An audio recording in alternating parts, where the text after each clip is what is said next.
2 Corinthians 5:18.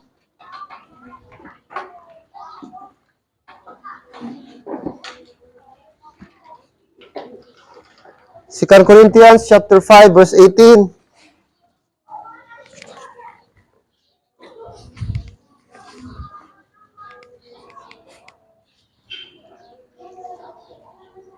Okay, sige. Basahin natin all together please. Verse 18, ready, go. And all things are of God, who hath reconciled us to Himself by Jesus Christ, and hath given to us the ministry of reconciliation. Okay, pray tayo. Dear God, salamat po this afternoon na despite po sa power interruption, hindi po ito naging hadlang na di po kami makapagpatuloy sa aming pagsamba, pag-study ng iyong salita ngayong hapon. Salamat Lord sa good weather. Sana until mamaya di mag-ulan, until mag-resume po yung kuryente namin. And salamat po sa mga memory verses. Talagang napakaganda, Lord, rich ang iyong salita pag aming iniintindi. It is a word of instruction sa aming lahat. Especially Lord, ang Proverbs chapter 15 verse 1 na dapat magkaroon kami ng mahinahong espiritu. A soft answer turneth away wrath. Na hindi po kami dala kaagad mag-react, mag-retaliate if ever, Lord, may mga tao na mag-bash o maging negative about sa amin po. Instead, maging patient po kami. And this afternoon, once again, bigyan niyo po kami, Lord, ng wisdom, knowledge, na maintindihan at maisabuhay namin, Lord, ang mga Bible principle, Bible verses na aming study ngayon pong hapon.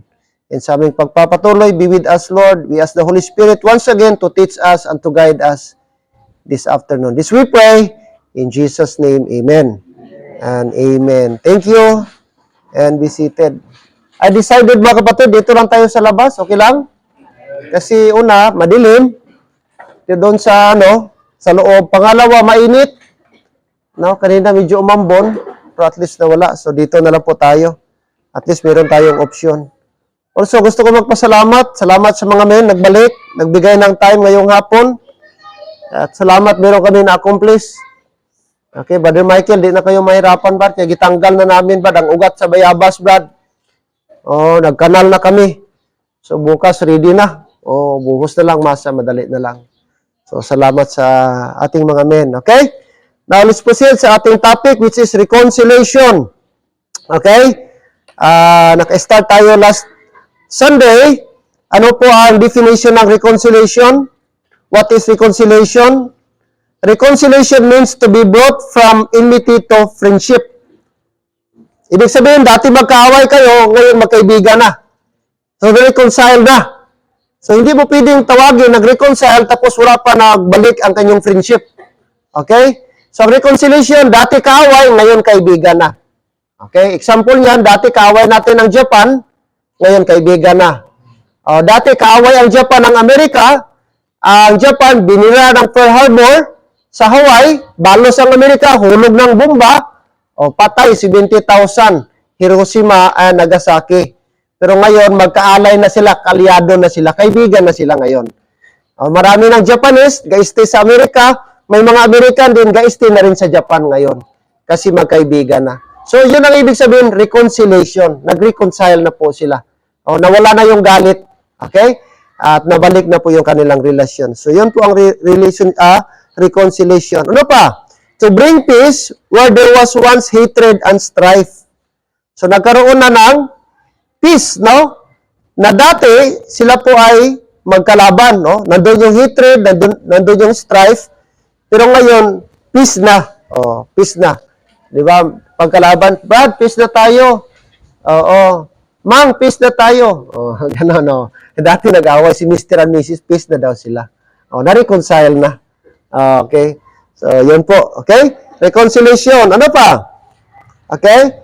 Generally, it has to do with bringing two separated parties back together. So, dati separate sila, nagkahiwalay sila ngayon, nagkabalikan. So, na-reconcile na. Dati si girl, nagkahiwalay at saka si boy, ngayon, na-reconcile na. Together again. So yun, reconciliation na yun. Na-reconcile. Yun po. Okay? And of course, sinners are brought into the state of favor with God. So, yun po ang reconciliation. And then, review lang po, the need for reconciliation, ano? Bakit kailangan tayo ng reconciliation? Bakit kailangan tayong ma-reconcile? First, because we were what? Ungodly. No? By nature, ang tao ungodly. Kahit ano niya kasimba, ano ka-pray, ungodly pa rin. No? Kaya sa sarili natin, there is no possibility na maging godly tayo without reconciliation through Jesus Christ. Why? Because we are ungodly according to Romans 5:6. What else? Because we were sinners. Because we are ungodly, of course, we were sinners. Makasalanan tayo. Of course, pag ang kasalanan, hindi yan pwedeng itolerate ng ating Panginoon. We are ungodly, we are sinners, and then we were enemies. Kalaban tayo ng Diyos. Magkalaban ang holy at unholy. Ang godly at ang ungodly. Hindi pwede yan. Okay? Kaya kailangan natin ng divine reconciliation. Alright, enemies. And then, because we were Gentiles. Gentiles ba? Ibig sabihin, outcast. We were, unclean. Okay, ano pa? We were uncircumcised. Spiritually speaking, we were uncircumcised. Pag sinabing uncircumcised, unclean, no? Secondary, outcast, no? No relationship. Okay? No favor. Pag sinabing uncircumcised. Alright. And then of course, ano pa? Because we were aliens. Aliens ang tawag, no? Mga stranger tayo. And then without Christ. Alright. Now, ngayong hapon, okay,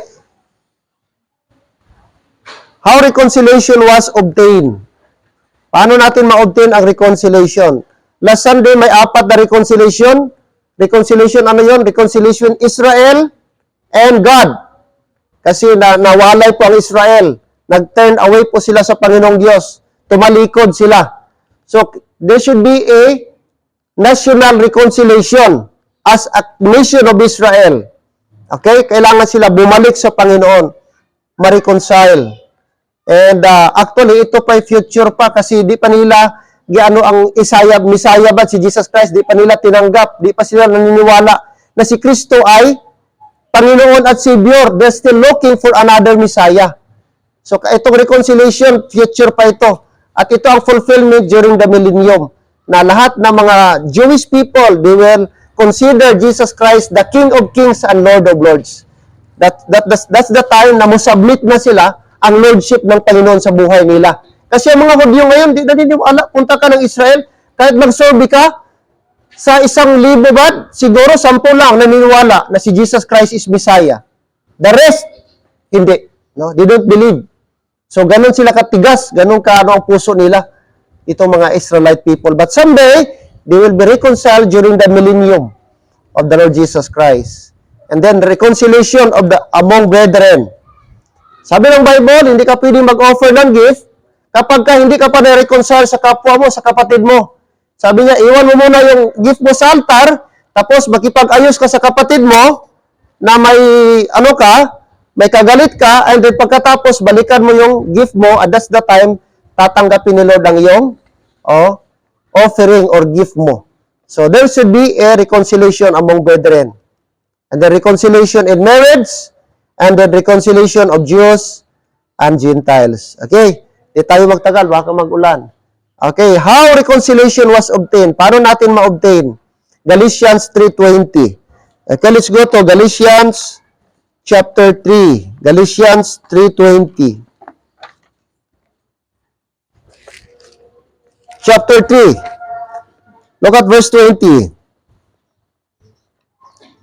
Now a mediator is not a mediator of one, but God is what? One. So, anong ibig sabihin ng verse na ito? Okay, another passage. Okay, basahin natin ang 1 Timothy 2:5. 1 Timothy 2:5. 1 Timothy chapter 2,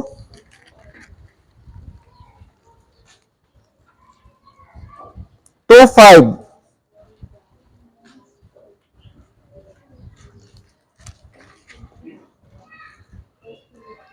1 Timothy chapter 2 verse 5, ready go. For there is one God and one mediator between God and men, the man Christ Jesus. So take note, isa na ba ito na verse na ginagamit ng iglesia ni Manalo? Alam niyo, sabi nila, may bersikulo sa Bible that Jesus Christ is man. Ito, the man Christ Jesus. Ang di nila naintindihan na isa sa mga title, isa sa mga bansag ng ating Panginoong Hesus is the Son of Man. Marami siya, Son of God. But tinawag din siyang Son of Man.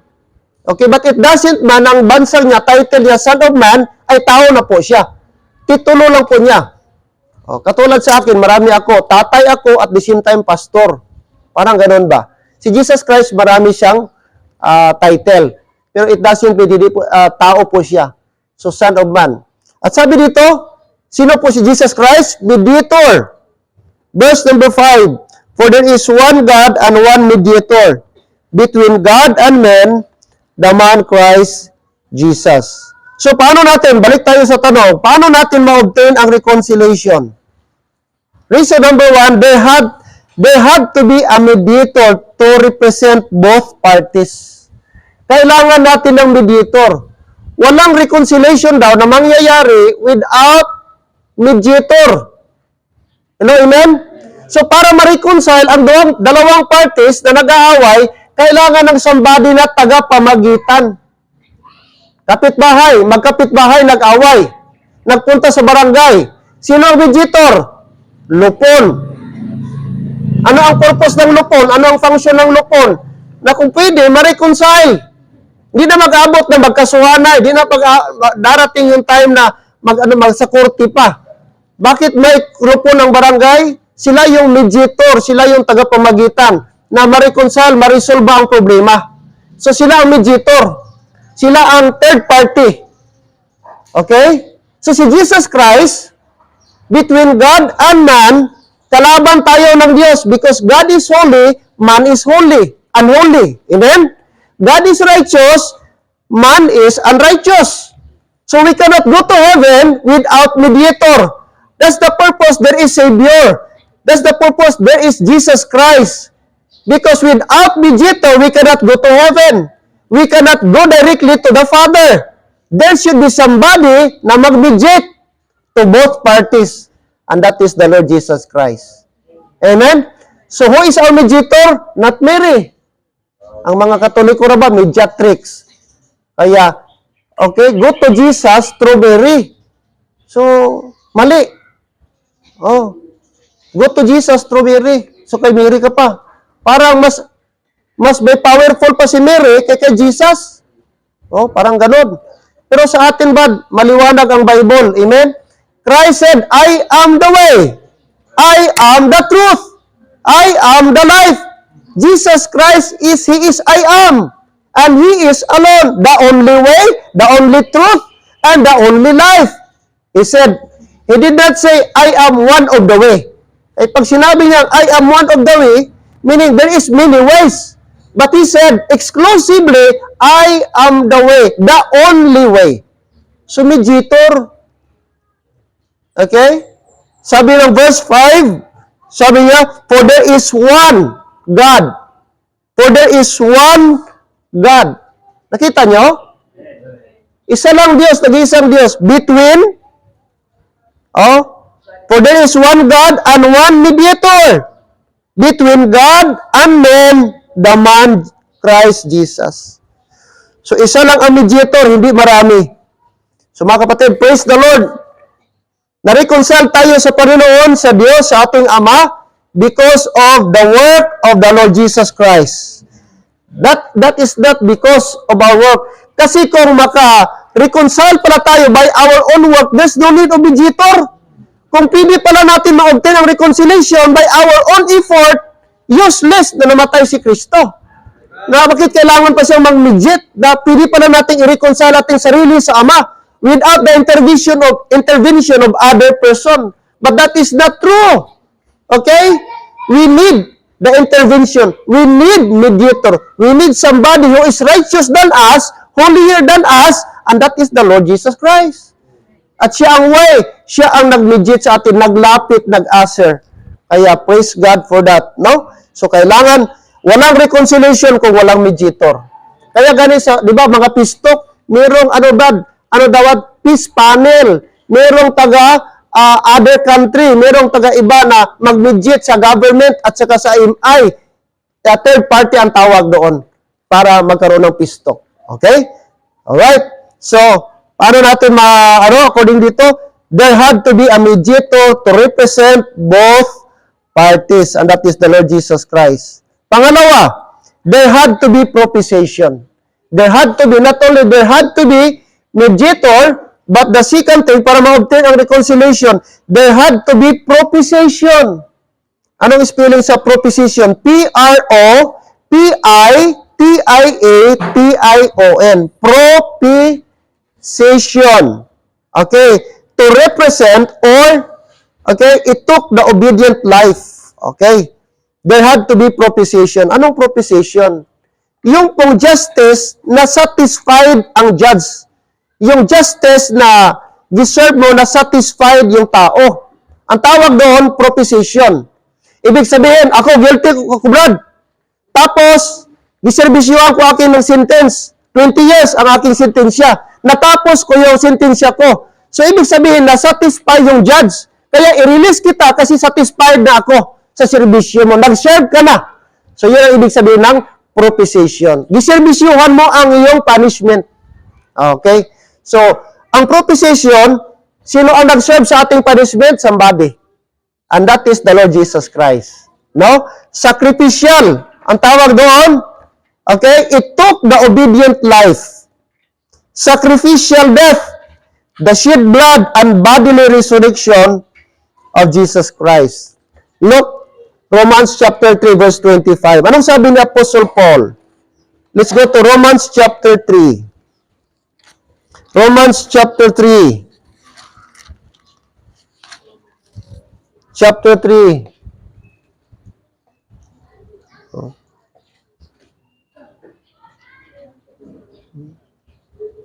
$25.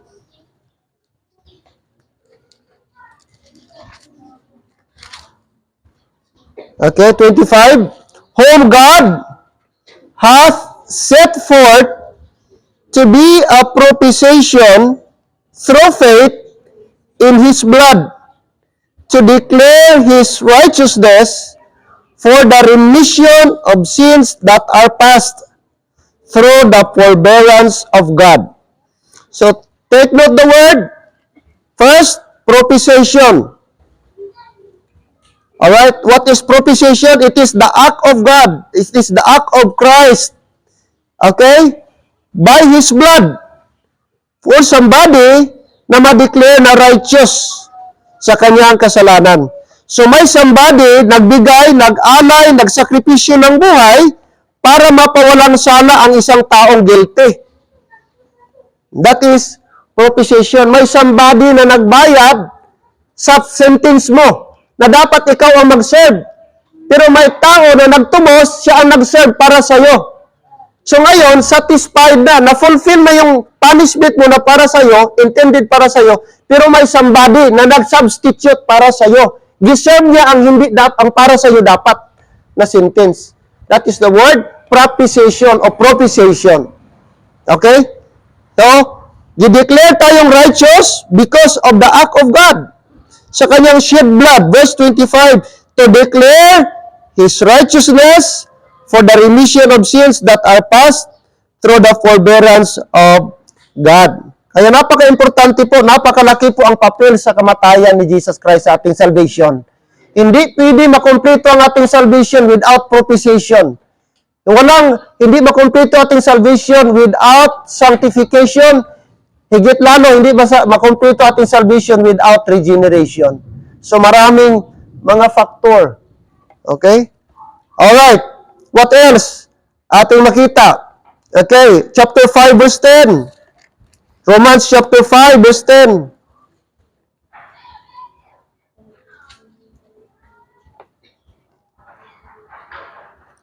Chapter 5 verse 10. All together, go. For if, when we were enemies, we were reconciled to God by the death of His Son, much more being reconciled, shall be saved by His life. So maliwanag. Pwede siguro i-ano na lang, i-on na lang daan siguro yung breaker. Brad, para ara na? O sige, i-on na lang natin itong ano. Sige. Paki-on na lang itong pagbalik ng ano. Ayun. Sige. Bilisan na lang natin ito konti. So, klaro? Amen? Napakaliwanag, chapter 5, verse 10. Na paano tayo nagkaroon ng reconciliation? By the death of His Son. By the death of His Son. Dati tayo mga kaaway ng Diyos. For if when we were enemies, we were reconciled to God. Tayo po'y napabalik, tayo po'y na-reconcile by the death of His Son. No? Take note that by the death of His Son, much more being reconciled, we shall be saved by His life. Kaya yung tao na sasabihin niya na na-save ako kasi ganito, mabuti ako, marami akong nagawang magandang bagay, tikalo na. Kaya walang amount of works makapareconcile sa sarili natin sa Panginoon. Parang gidefy mo, gideny mo, gipakababa mo ang ginawa ni Kristo na kamatayan sa atin. Para sabihin mo na dahil sa sarili mo, na-reconcile ka sa Panginoon. Oh, hindi kapatid, walang sino mang tao na ma-reconcile apart from Christ's death, apart from Christ's work, apart from Christ's, mga kapatid, accomplishment doon sa cross sa Calvary. Maliwanag, by His death, we were reconciled by the death of His Son. So, hindi po, walang contribution ang simbahan, walang contribution ang religion mo, ang good works mo, ang pagiging giver mo, whatsoever, but only by the death of His Son, the Lord Jesus Christ. Klaro, amen? So, kailangan natin ng propitiation. Without, propitiation. Without propitiation, there is no reconciliation. Requirement, God, prerequisite sa reconciliation ang propitiation. And that can only be done through the death of Jesus Christ. Okay? Maliwanag. Mga kapatid, chapter 10, verse 15. Napaka-rich po ang Romans ng mga bagay about propitiation. Chapter 10, verse 15.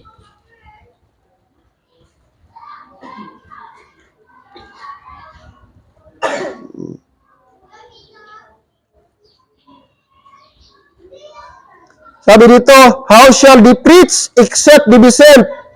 As it is written, how beautiful are the feet of them that preach the gospel of peace and bring glad tidings of good things. Take note, the gospel of peace. So kailangan natin ng gospel of peace para po tayo po ay ma-reconcile, no? Ma-reconcile, mga kapatid. And lastly, okay, dito sa verse, Colossians 1:20. Colossians chapter 1. Colossians chapter 1, please. Chapter 1, verse 20 and 21 to 22. Verse 20 to 22.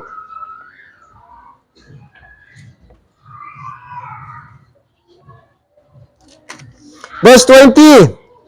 Let's read verse 20. Colossians 1:20 to 22. Here we go. And having made peace through the blood of His cross, by Him to reconcile all things unto Himself.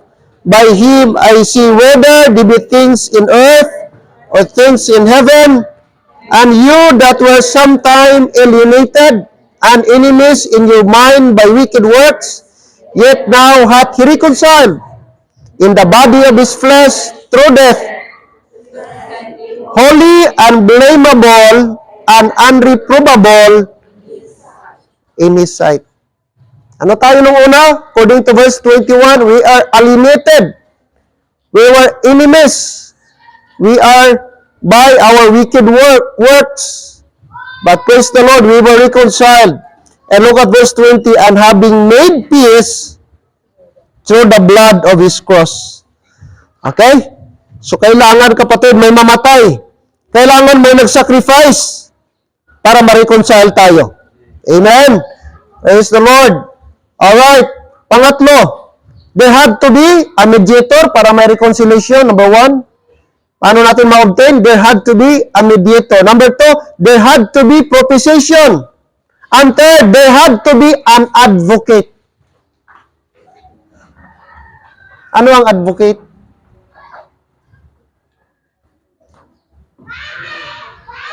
Tagapangapin.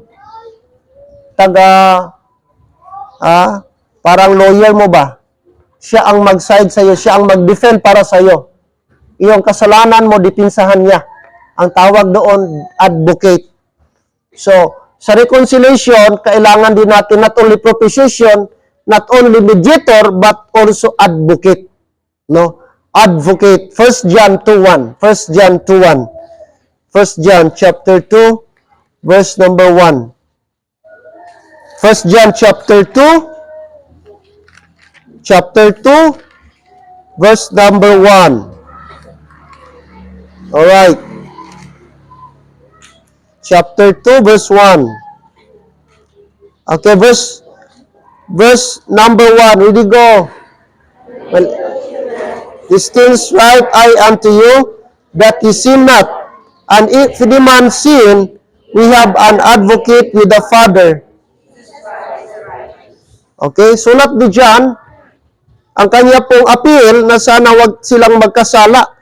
Pero kung sakali po silang magkasala, kasi possible man talaga na magkasala, amen? Ang good news, mga kapatid, sabi niya, if any man sin, we have an advocate with the Father. Meron tayong tagapamagitan or tagapangapin. At sino po yan? The Lord Jesus Christ, the righteous. Alright? So, advocate. On behalf sa iyo, siya yung naga-represent. Ang tawag doon, advocate. So, every time magkasala tayo, pero mga kapatid, salamat, praise the Lord, my Diyos. At every time makasala tayo, ang titingnan ng Diyos, hindi yung tayo na sinner, kundi yung dugo na ni Kristo, na gibigay sa atin as a robe of righteousness. So, hindi ka na-condemn. Okay? Ang pagtingin sa Diyos, hindi ka na-condemn, hindi ka na sinner, but sinner saved. No? Saint na. Saint, mga kapatid. Kaya po, salamat sa Panginoong Diyos, meron tayong advocate. No? Advocate, hindi mo na kailangang hingin ito. Kasi automatic na ito, pag na-save ka, automatic naging advocate na natin ang Panginoon. Amen? Hindi mo kailangan mag-appeal, mag-pray pa, no? That's another blessing natin sa Panginoong Diyos. Okay? So those are the third things, paano natin ma-obtain ang reconciliation, mga kapatid. Okay? Now, the scope of reconciliation. Ano naman ang scope? Yung hawak niya, yung laki niya, yung saklaw niya, yung kanyang area na maabot. Okay? Alright. So, kailangan natin ng reconciliation kasi sabi dito, it dealt with man's alienation from God. So, nagkaroon tayo ng alienation from God. Nalayo tayo. Sa pamamagitan ng kasalanan. Look, Romans 5:12. Okay, Romans chapter 5. Chapter 5, verse 12. Romans 5, verse 12. Mga lalaki, please. Chapter 5, verse 12. Lahat lalaki, magbasa, please. Chapter 5, verse number 12. Ready, go.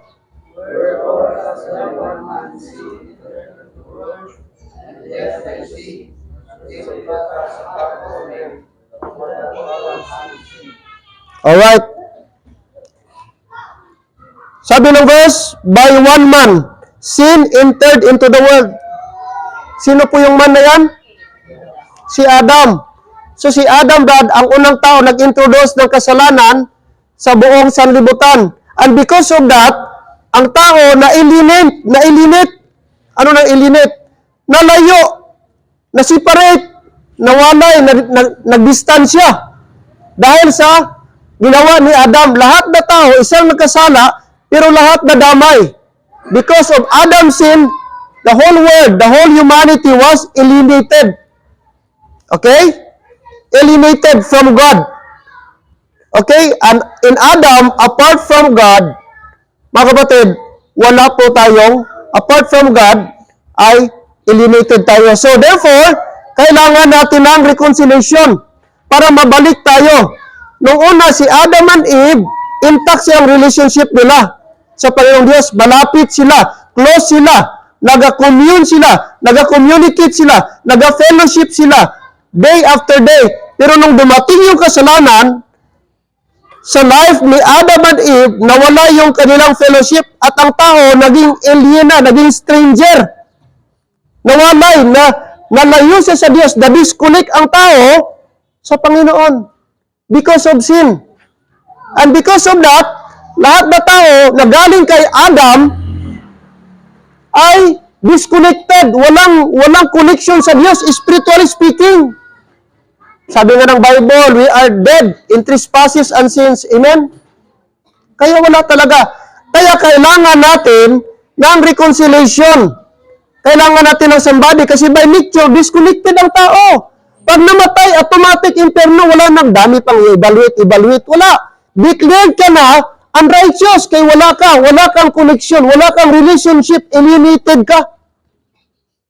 Walang pakialam ang Panginoon anong accomplishment mo sa mundo. It doesn't matter kung may religion ka o wala. No. Automatic, sa harap ng Diyos, ang taong unsaved ay disconnected. Walang kinalaman, walang connection sa Panginoon. Ma-reconnect lang tayo through Jesus Christ. Amen? Kaya kailangan natin ng reconnection. And that reconnection ay mangyayari lamang through what? Jesus Christ's death. And that is reconciliation. Okay? So by nature, apart tayo. By product, by origin, alienated tayo from God. Alright. Okay, next. Not only we are alienated from God through Adam, but also we are alienated from God. Okay. Look at Romans chapter 1 verse 18. Ang Gentile naman, Gentile. Romans chapter 1 verse 18. Romans chapter 1.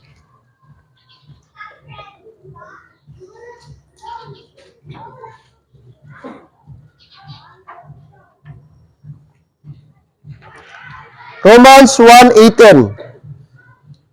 1:18.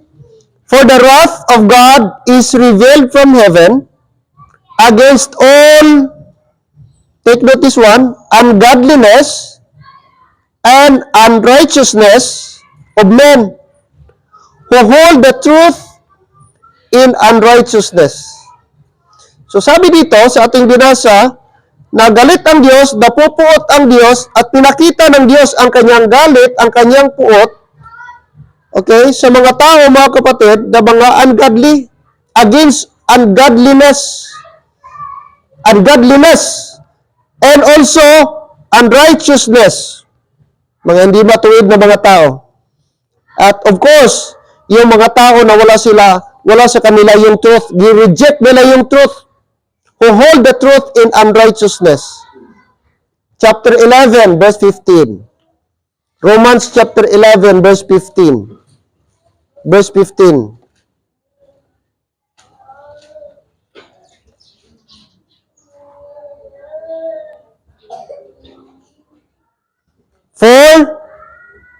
For if the casting away of them be the reconciling of the world, what shall the receiving of them be but life from death? Okay, ito naman mga kapatid ay tumutukoy sa ating estado. Nung una, ang mga Gentile talaga is outcast. Ang mga Gentile secondary. Ang mga Gentile nung unang panahon, mga kapatid, is hindi sila priority.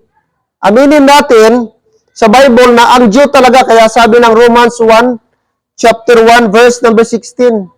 To the Jew first. So, ang Jew talaga ang unang priority ng Diyos when it comes to salvation.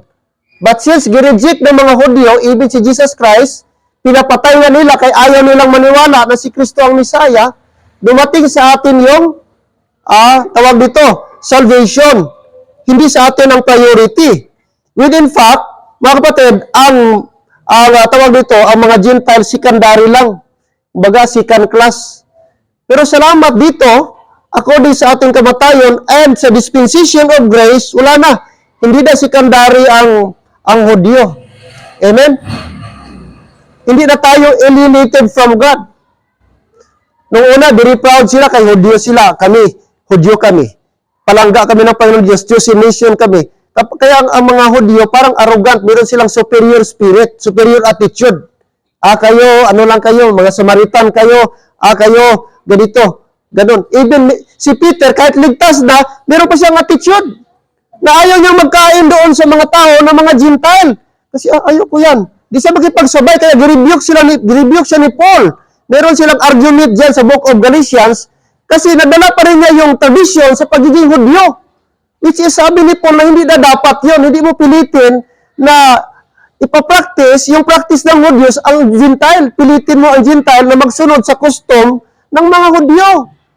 Kasi nga ngayon, sa dispensation of grace na tayo, di na tayo under the law.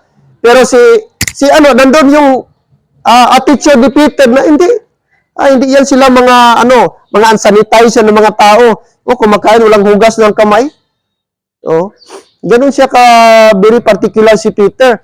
Gumagamit ng plato na hindi gihugasan. Kasi ganun si Peter particular. Na dapat ang plato talagang double check, talaga malinis talaga. Kasi ganun ang mentality ng mga Hudyo ba? Maliit na bagay. Ganun. Ano siya.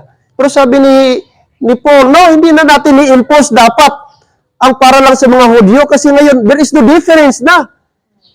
Equal na tayo ngayon. Kung anong privilege ng wala na yung special privilege, wala nang VIP treatment. Equal na tayo in the grace period kasi itanggal na yan ni Lord. Wala na yun. So, ang mga Gentile katulad sa atin, the same privilege na po tayo mga kapatid. Amen? Tingnan niyo po, Ephesians 2:14. Ephesians 2:14. Siguro dito lang muna tayo magtapos. Ephesians 2:14. Kaya pa? Kaya pa magbasa? Alright. Ephesians chapter 2, 14 to 16. 14 to 16. Ready? Go. For he is our peace, who hath made both one, and hath broken down the middle wall of partition between us, having abolished in the flesh the enmity, even the law of commandments contained in ordinances, for to make in himself of twain one new man, so making peace, and that he might reconcile both unto God in one body by the cross, having slain the enmity thereby. Klaro? Nagitanggal na yung wall of partition. Dati merong division na ito para sa kanila lang. Ito, dito kayo. Hindi kayo pwede dito. Okay? Noong unang panahon. Pero praise the Lord, nung namatay si Kristo, inalis niya, ano yung wall of partition? Commandments. Ordinances. So required sila na mag-obey doon. Mag-practice doon. Pero nung dumating si Kristo at namatay si Kristo, dumating yung gospel, wala na kapatid. Di na kayo dapat require dito, di na kayo dapat mag-comply dito. Tinanggal na ni Kristo. Kaya mapahudyo, mapahudyo, pariho na tayo. In the sight of God, wala nang lamang, wala nang mababa, walang mataas, equal na tayo. Because of the grace of God. Amen? Kaya we're happy ngayon na wala ng partition. Kaya ganun ko sa pamilya, may division. Sa simbahan, may division, pangit. Sila lang exclusive dito. Di kayo pwede ha. Dito lang ito. Tabi lang dito. Kayo dyan lang kayo. Exclusive lang ito sa mga ganito. Ay, hindi pwede ganun. Hudyo yan ang ugali. Tanggalin natin yan. Alisin natin yan. Amen? Yung mga exclusive. Dapat kung ano yung blessing ng isa, dapat blessing din. Kung ano yung privilege ng isa, dapat privilege lang lahat. Equal favor na tayo. Amen?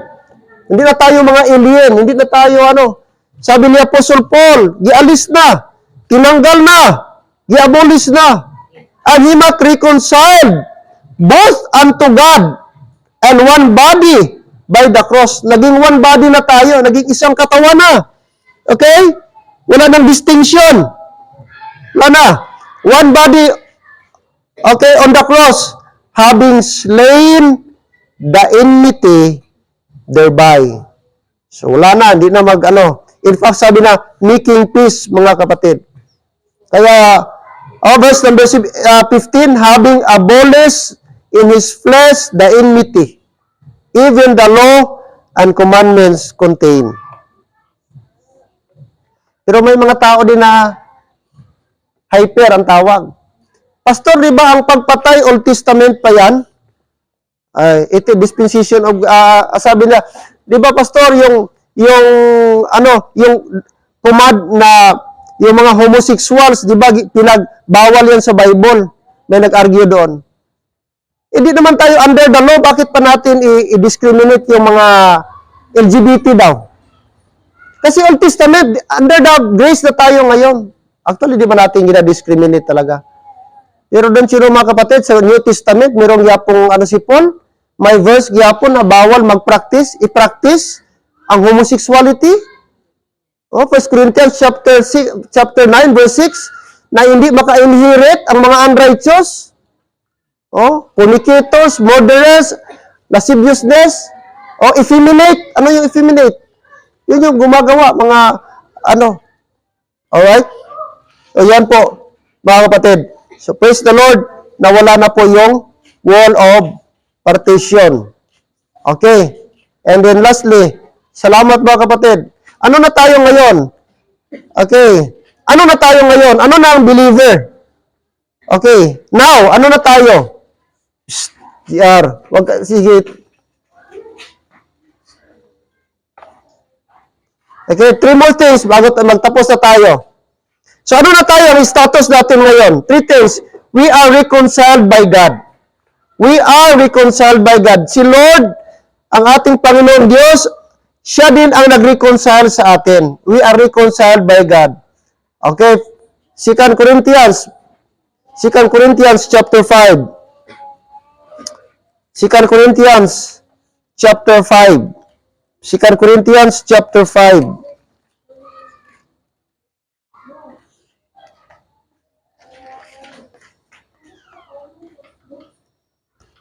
Okay.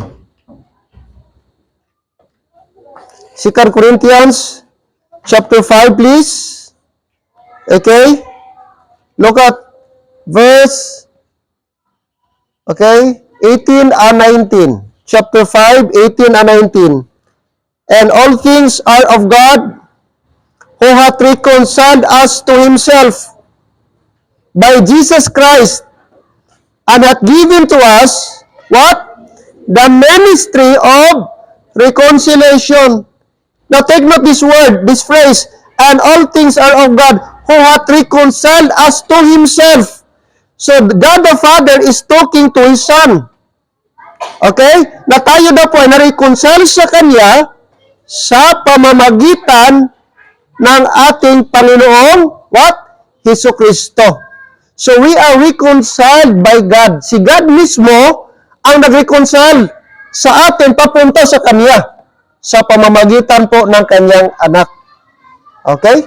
So tayo po ay reconciled by God. Si God ang nag-reconcile sa atin. Pangalawa, we are reconciled to God. Not only reconciled by God, iba yung reconciled by God, iba din yung reconciled to God.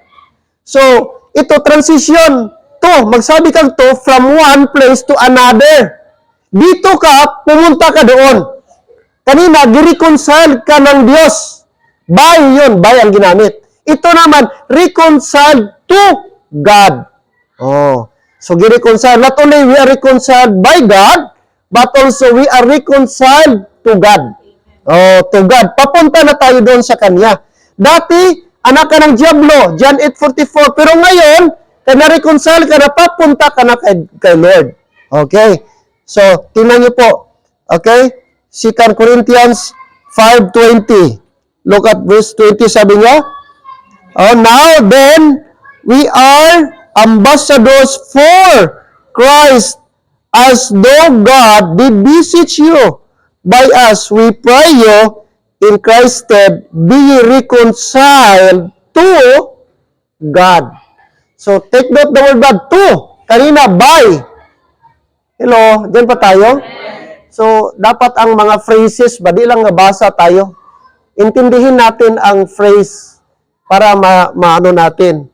Kasi pag di natin inintindi, basa lang tayo, saan ba ito papunta? Kanino ba ito? So, dapat maintindihan natin. Ang by God, iba yung by God, iba din yung to God. Oh. So, ngayon, papunta na tayo. Kaya na-reconcile na tayo by God, i-reconcile tayo ni Lord, papunta na tayo to God. No? Reconciled to God. Instead, be reconciled to God. So, dapat doon tayo makipag-reconcile to God. Okay? Not only we are reconciled by God, ang isang believer, but reconciled to God. Much more being reconciled to God. And therefore, nagkaroon tayo, verse number 20 again, verse 19, sabi ng verse 19, to wit that God was in Christ, reconciling the world unto Himself, not imputing their trespasses unto them, and hath committed unto us, take note the word of reconciliation. The word of reconciliation. So, meaning, the Lord, our God, has given us the word and the ministry of reconciliation. So, tayo naman, ibig sabihin, pag nag-witness ka ng isang unbeliever, tapos na-save siya, gitulungan mo siya. Para kang ikaw ang nag-mediate sa kanya, giguide mo siya na na-reconcile siya sa Panginoon. Kasi ang isang unbeliever, inimis ito ng Diyos. Ang isang unsaved, ungodly ito. Kalaban ito ng Diyos. Pero pag i-witnessan mo siya, naintindihan niya ang gospel, naintindihan niya na si Kristo ay namatay sa kanya, gibayaran na siya, giguide mo siya sa Panginoong Diyos, and that's the time na nagkaroon tayo ng the ministry of reconciliation. Amen. So lahat ng kasalwiling, mga kapatid, ay mga ministers of reconciliation. Amen. Di ba maganda yung matawag kang minister, salamat na gigamit ka ni Lord, kapatid. Alam niyo, na-reconcile ako. Kundi dahil sa iyo, hindi kami nagkabalikan ni gano'n. Di ba? Napakasarap na feeling na salamat sa effort mo ha. Kundi dahil sa iyo, siguro di kami nagkaibigan muli. Kundi dahil sa iyo, di kami nagkabalikan ni nanay ang aming sa kapatid ko, sa ate ko, o sa pinsan ko. O maybe mag-boyfriend, girlfriend. Salamat na, gigamit ka. Kundi dahil sa iyo, siguro forever na kami, wala na kami. O, di ba? Ganun. Sarap ng feeling, di ba? Na magamit tayo ni Lord in a simple way. Lalo na kung sa secular nga o sa dito sa earthly, malaking bagay na yan na nagigamit ka ni Lord na reconcile yung ibang tao. How much more sa spiritual? How much more sa spiritual na eternal yun ang value? Forever niya ma-appreciate sa langit. Say, salamat ni gisurwiling mo ko. Salamat sa gospel, gishare mo sa akon. Kaya kung hindi sa imo ambot impierno gid ko, why gid ko di ko gid ma-appreciate ang langit subong. Salamat gid sa pag-invite mo sa ako, pagdala sa church. Salamat nga may nag-share sa ako sa word of God. Wow, kadako gito nga blessing, sister. Oh, Brad, di ba? Ministry of reconciliation. Pero minsan di natin binibigyan diin yung ministry of reconciliation. Oh, maraming mga tao ngayon unreconciled, galakat-lakat pero enemies of God yapon. Kaya sana itong purpose natin, soul winning, visitation, ito yung ginagamit natin, maging ministers tayo of reconciliation. And the result, mga kapatid, chapter 5, verse 1. We will close. Romans chapter 5, verse 1. Chapter 5, verse 1.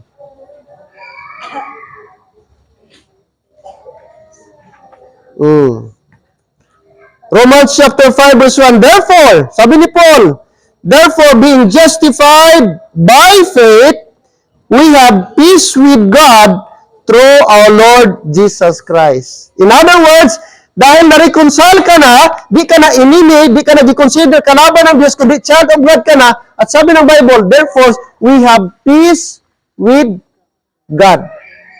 Dati, at war ka, with hatred, with strife, pero ngayon, ano nang tawag sa'yo? We have peace with God.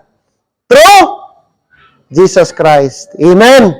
Peace with God. Meron na tayong eternal peace. Hindi na, wala nang strife, nawala na yung conflict, na-abolish na yung conflict. Hindi na sinner ang tingin sa ni Jesus Christ. Instead, tinitingnan tayo as saint. Okay? As saint, mga kapatid. Yeah, praise the Lord, no? We have having peace with God. Having peace with God. Sabi dito, reconciliation is a basis. Reconciliation is a complete fact. Okay? Reconciliation is not a word which can be projected into the future. Instead, reconciliation being the basis, we are prepared to find that salvation is much more and more. Okay? We are saved by His life, mga kapatid. Kaya, yun po yung blessing. So, automatic po yan. Automatic po yan, mga kapatid, na mangyayari instantaneously. Kapag ka ang saved ang tao, meron na siyang regeneration. Nung nasave ang tao, meron na siyang justification. Nung nasave ang isang tao, meron na siya automatic sanctification. Amen? Nung nasave ang tao, meron na siyang imputation. Ang righteousness ni Lord, ni Jesus Christ, pinasa na sa Kanya. Hindi na siya blame, hindi na siya condemn, but imputed righteousness. And then, meron pa siyang, mga kapatid, reconciliation. So ito, instantaneously. Hindi ito progressive nangyayari. Automatic, ibigay ni Lord na privilege sa atin the moment we trusted His finished work on the cross of Calvary. Amen? Praise the Lord, ang mga benefits natin sa Panginoong Diyos. Kaya, yung mga tao, ga-pray pa, ga-aspire pa na ma-sanctify sila, ga-aspire pa sila na, although meron tayong daily sanctification, pero positionally wise, we are already sanctified because of the Lord Jesus Christ. Amen? Okay? So, next Sunday, ating pag-aralan, hindi pa next Sunday, sa November na. Okay? 2 na lang, tapos na ang 6. The next topic is the doctrine of propitiation. Propitiation. Nabanggit natin kanina ang term propitiation. Pag-aralan natin yan sa next natin na meeting. Amen? At least maintindihan natin, meron ka masagot, ano ba yung reconciliation? Sana sa 4 na definition, meron kang alam doon. Ano ganyan? From enemy to friend. Ano? Pangalawa, bringing back the two parties, bringing back together both parties, mo. So, at least may alam tayo about reconciliation. Amen? Praise God na tayo po ay kalaban ng Diyos, pero inari niya tayo, mga kapatid. Okay? Ano po yung reconciliation, yung bring back the favor. To bring back the favor of God. Before I close, merong story, one day, si David, kung nabasa niyo po yan sa Kings, hinabol niya nag-abduct sa kanyang pamilya. Hinabol niya din sa Ziklag, kabantay mo, yung pag-uwi nila, sinunog yung area nila sa Ziklag, galing sila sa gera. Tapos sabi niya, Lord, akin bang maabutan kung habulin ko yung aking pamilya? Ma-recover ko ba sila? Yes, you can recover. While ga-travel sila, meron silang Amalekite na na-encounter, na mad. Tapos nung interrogate nila, sino ka? Sabi niya, Sir, grupo ako ng mga nag-abduct sa tapos iniwanan nila ako. Bakit? Kasi nagkasakit ako. Nagkasakit siya, so iniwanan siya, abandon siya ng kanilang grupo. Yung nag-abduct sa Pero kita niyo po, pinakain siya, supplyan siya ni David. Kahit kalaban siya, hindi pinatay ni David. Sabi niya, sige, turuan niyo lang kami saan nagpunta yung mga kasama mo. So binigyan siya ng favor ni David. Bisad kalaban siya, pwede mo siyang patayin right there and there kasi kasama siya doon na sa grupo na nag-abduct sa pamilya nila. Pero yung favor ni David, pinakita, pinakain siya, nagkasakit siya, pinagaling siya, tinulungan siya. And then, in return, gituruan ni David, saan pumunta yung kaniyang mga kasama. So, yun yung parang, to bring back the favor, kahit di tayo karapat-dapat, para tayong Amalekite na ialagaan ng Panginoong Diyos, tinanggap ng Panginoon. Amen? Sana lumalim pa yung ating pag-unawa sa Bible. I encourage you members, keep on reading the Bible. Amen? Tapos, yung mga terminology dyan, okay? Pag-aralan natin, hindi lang sana baptist tayo, may kasimba tayo, dala-dala tayo ng Bible. Bible Baptist. Sana malalim ang ating pagkatawag na Bible Baptist. Amen? Sana talaga naintindihan natin ang sulat sa Bible. Alam natin ang mga doktrina. Maraming mga churches ngayon, dalawa lang ang alam, mga membro. Kaya ang pastor, dalawa lang din ang gituro sa kanila. Giving and soul winning. I'm not questioning, okay man yung giving, okay man yung soul winning, importante yan. Pero kung yan man ang lagi-lagi, naririnig sa pulpit, wala ng doctrine, kawawa. And no wonder, di ako mag-wonder, someday makulto yung membro mo. Kaya di mo naturuan ng doktrina, ng tamang doktrina sa Bible. Oh, maraming mga pastor ngayon, common, lagi lang, very equipped, lagi naririnig, giving, and soul winning, dalawa lang ang alam. Pero when it comes to deeper doctrine, walang alam, walang masagot. Why tagapanghikay, pero totoo yan, kapatid. Pasalamat ako sa Panginoong Diyos na awaken din ako na dapat balance. Dapat doctrinally healthy ang church. Kaya kasi pag hindi healthy ang doctrine, hindi tama ang doctrine, hindi na-educate ang membro ng doctrine, weak yan, madali yang matangay. Dali ma-deceive, dali ma-mislead. Baka ngayon, sukuro ka sa sunod, maharlika ka naman. Hello, amen? Baka mapibili ka. Maraming Baptist nag-Islam. I believe because hindi strong ang doctrine. Kasi pagkabisado mo, amen? Ang Bible mo, solid ka, strong ang foundation mo. Kahit sino pa yan, ang ministro dyan sa'yo, kaya mong i-refute kasi alam mo ang truth. No, membro lang ni Manalo, nagsulwinig sa'yo, nadala ka na. Membro pa lang to. Oh? Di ba? Dating daan lang, membro, gi-invite ka lang. Oh, nadala ka na, hindi solid ang pagkaintindi mo sa Bible. Hindi ka pa doctrinally sound. Hindi ka pa doctrinally equipped. Kaya huwag tayo magtinamad. Kadamo, bersikulo si pastor. Uy, ano man si pastor nga? Gitawag ka pa Bible Baptist. Reklamo ka man pala na magbasa mo tayo ng Bible. No, amen? No. Don't open.